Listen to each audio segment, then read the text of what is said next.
Hello everyone, welcome to War Analysis channel. Russia says 11 killed in shooting at military base in Belgorod. Gunmen opened fire on volunteer soldiers at a Russian military training ground in Belgorod, killing 11 and wounding 15 others. Gunmen have opened fire at a Russian military training ground near Ukraine, killing at least 11 people and wounding 15 others, according to Russia's Ministry of Defense. But before we get into it, I'd really appreciate if you left a like on the video and subscribe to the channel if you're new. Anyways, let's go.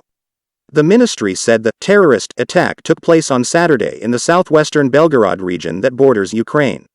It said the two assailants, nationals from an unspecified former Soviet republic, fired on volunteer soldiers during target practice and were killed by return fire.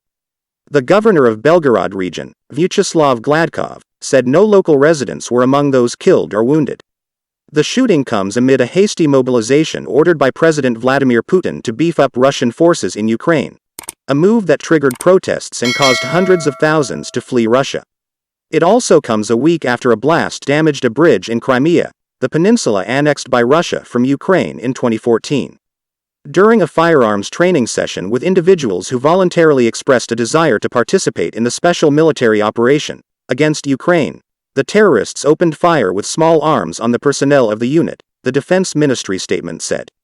Oleksiy Arestovich, an advisor to Ukrainian President Volodymyr Zelensky, said in a YouTube interview that the attackers were from the Central Asian nation of Tajikistan and had opened fire on the others after an argument over religion. Tajikistan is a predominantly Muslim nation, while about half of Russians follow various branches of Christianity. The Russian ministry had said the attackers were from a nation in the Commonwealth of Independent States, which groups 9 ex-Soviet republics, including Tajikistan. War Analysis TV was not immediately able to confirm the comments by Arestovich.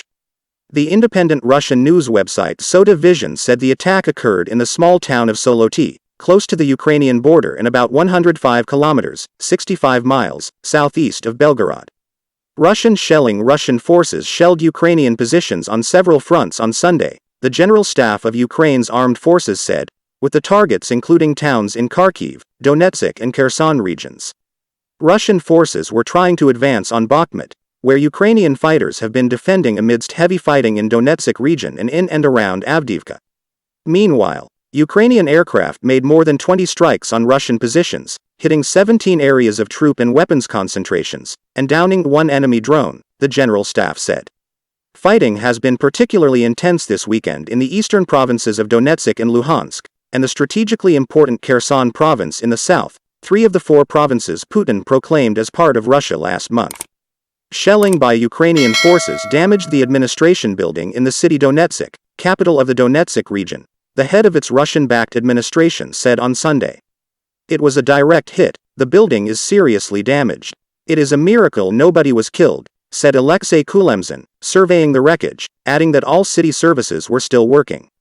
There was no immediate reaction from Ukraine to the attack on Donetsk city, which was annexed by Russian-backed separatists in 2014 along with swaths of the eastern Donbass region.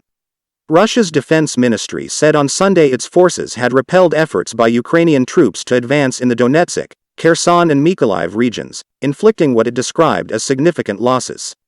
Russia also said it was continuing airstrikes on military and energy targets in Ukraine, using long-range precision-guided weapons. War Analysis TV was unable to independently verify the battlefield reports. In the city of Mykolaiv, residents queued on Sunday, as they do every day, to fill water bottles at a distribution point after supplies were severed by fighting early in the war. This is not war, this is a war crime. War is when soldiers fight with each other, but when civilians are being fought, it's a war crime, said Vadim Antoniuk, a 51-year-old sales manager, as he stood in line. Thanks for watching. Don't forget to like the video and subscribe to my channel. See you in the next video.